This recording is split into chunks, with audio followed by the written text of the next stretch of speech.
11강입니다. 발람 이야기가 되겠습니다. 자신의 욕심을 따라서 하나님을 자기 편으로 만들려고 하면 안 됩니다. 자꾸 발람이 그랬잖아요. 한 번 더 물어볼게요. 또 한 번 물어볼게요. 이것은 자기 뜻에 하나님 뜻을 맞춰보려고 하는 것이에요. 그러니 온전한 믿음의 소유자라고 볼 수가 없죠. 발람이 영안이 트여서 이렇게 하나님을 보게 된 것처럼 우리도 우리의 눈이 트여서 예수 그리스도를 믿게 된 것은 마찬가지로 큰 사건이고 기적이라는 것입니다. 비나스는 활약을 했잖아요. 급히 서둘렀어요. 문제 해결을 했습니다. 앞장서서 하나님이 원하는 해결책을 그대로 그가 실천하고 이렇게 해서 재앙을 막았습니다. 교회를 살리기 위해서는 때로는 빠르고 과감한 결단이 필요합니다. 때로는 우리가 그런 비나스 역할을 할 필요가 있을 것 같습니다.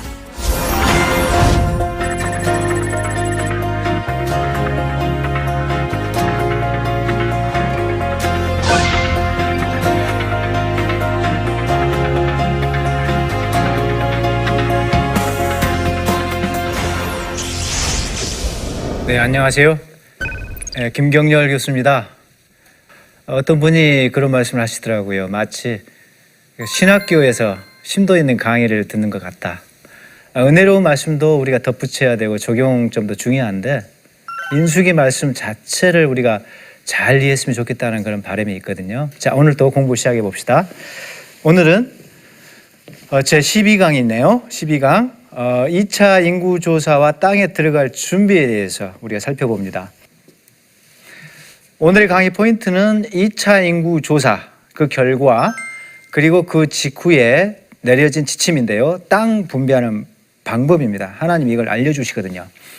그리고 특수한 토지 상속 문제가 있어요.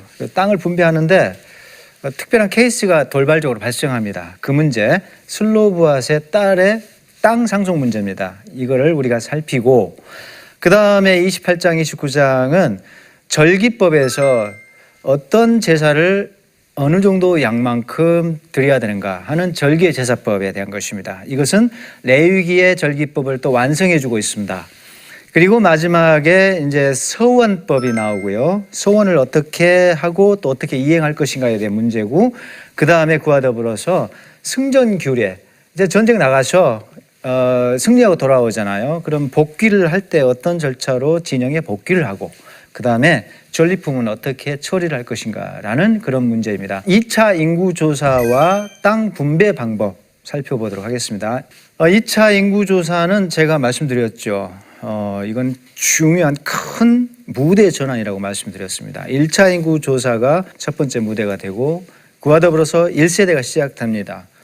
그런데 1세대가 다 죽어요. 다 죽고 이제 2세대가 남게 되거든요.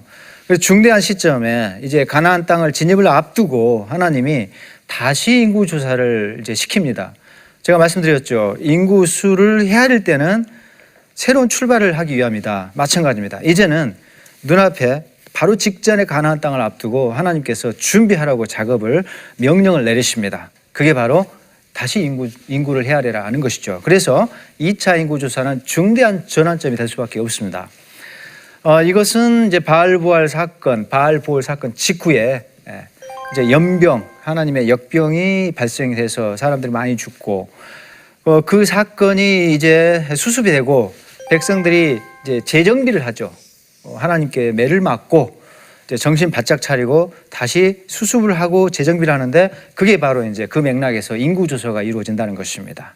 자, 2차 인구조사 결과는 중요한 사실은 인구수가 거의 변동이 없었다. 이것은 하나님의 축복이 유지되고 있었다. 40년간이나 계속 끊임없이 하나님의 은혜는 백성들에게 계속 주어지고 있었다는 강력한 증거가 아닐 수가 없습니다. 그래서 발람도 그렇게 고백을 하잖아요. 야곱의 티끌을 셀 자가 없도다라고 저주를 선포하지 않고 이런 내용과 더불어서 부러워하고 또 이스라엘을 축복을 하게 됩니다.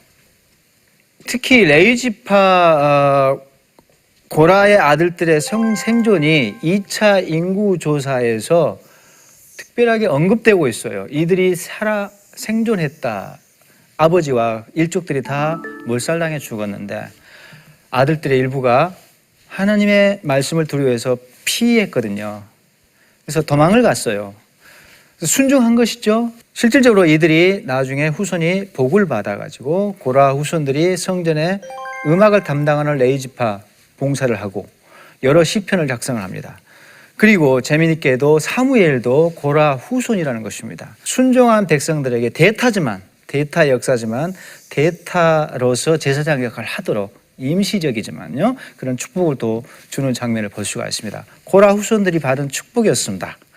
자, 그리고 1세대가 2차 인구조사가 의미하는 것은 1세대가 전원 사망했다는 것이죠. 이제 물갈이가 되었다. 세대 교체가 되었다는 것이죠.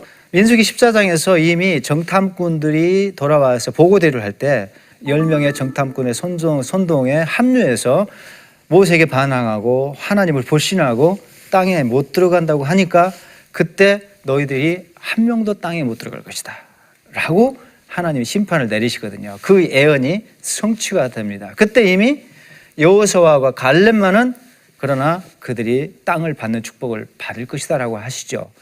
이제 그 땅에 들어가서 땅을 어떻게 나눌 것인가의 문제를 이제 다룰 필요가 있었습니다. 하나님이 그 지침을 알려주십니다. 하나님이 가르쳐 주신 토지 분배 원칙은 이와 같습니다. 첫 번째, 인구수별로 인구가 많으면 많이 받고 인구가 적으면 적게 받아라. 이게 첫 번째 원칙이었어요. 인구수별로 할당을 받는다. 그 다음에 두 번째는 제비뽑기 원칙을 알려주셔요. 제비를 뽑아야 된다. 인구의 많고 적음과 상관없이 제비를 뽑아야 된다. 언뜻 볼 때 이게 지금 두 가지 이야기가 모순된 이야기가 한꺼번에 주어지는 것 같아요. 아니 인구수별로 할당을 받는다라고 해놓고 여기서는 제비를 뽑는다. 이게 어떻게 해결되냐면요. 이걸 요약하자면은 이와 같습니다. 지파별로 일단 제비를 뽑아요. 12지파가 제비를 뽑아요. 그 2번에 해당되죠. 그 다음에 지파 안에는 각 지파 안에 가문들이 많잖아요. 여러 가문들이 있어요. 그 시족이죠. 일종의 혈족. 그 지파 내에서 그 가문별로 땅을 다시 분배해서 할당을 줄 때는 그 가문의 혈족의 인구수별로 혈족이 많으면은 많이 분배를 받고 적으면은 적게 분배를 받는다. 1번 원칙이 적용되는 것입니다. 그리고 제비 뽑기는 구약에서 참고로 이렇게 많이 나와요. 77회. 근데 정확하게 어떤 물건을 사용해서 어떻게 제비를 뽑았는지는 전혀 우리가 알 수가 없습니다. 그리고 또 한 가지 우리가 의문점은 제비 뽑기가 공정했을까? 왜 12지파는 제비 뽑기에 다 동의를 했는가? 전제가 있죠. 하나님이 제비 뽑기를 통해서 정확하게 하나님이 자신의 뜻을 알려주신다는 그런 확신을 가지고 전부 제비 뽑기에 동참한 것이죠. 그 다음에 특수한 토지 상속 문제가 나옵니다. 27장에 이제 땅 분배 문제가 어느 정도 지침이 마련이 됐는데 돌발적으로 변수가 생겼어요. 돌발적인 문제였습니다. 슬로보앗의 딸들이 찾아왔어요.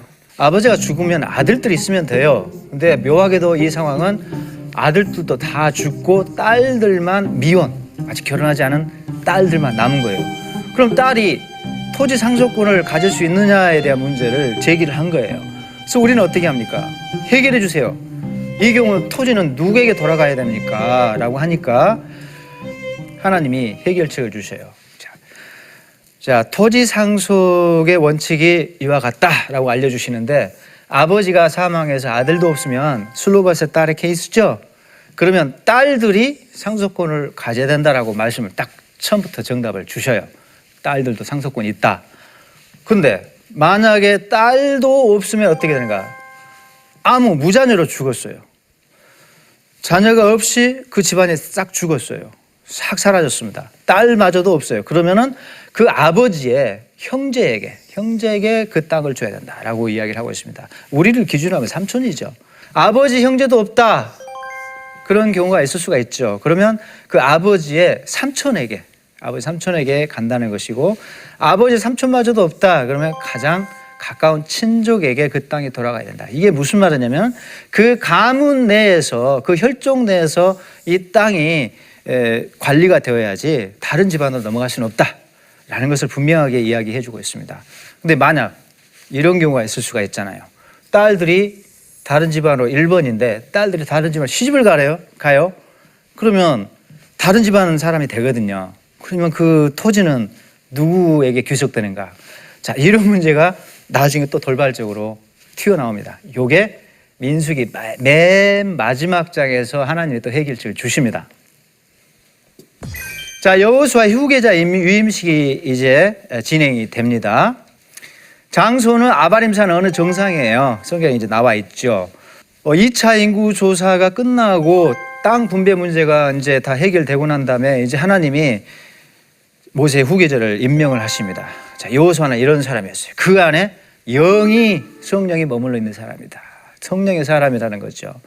그 다음에 여호수아는 정치적인 지도자죠. 엘르아살은 아론을 이은 아론의 아들이에요. 대제사장직을 엘르아살이 이미 승계 받았어요. 지금 현재 엘르아살이 대제사장이고 이제 정치적인 후계자로는 여호수아가 임명이 됩니다. 그리고 재밌는 거는 여호수아가 임명이 되지만 실권은 모세가 죽을 때까지 행사를 합니다. 몇 달 후에 신명기 가서야 몇 개월 후입니다. 거기서 이제 죽거든요. 죽기 직전까지 모세가 실권을 행사하는 것을 우리가 볼 수가 있습니다.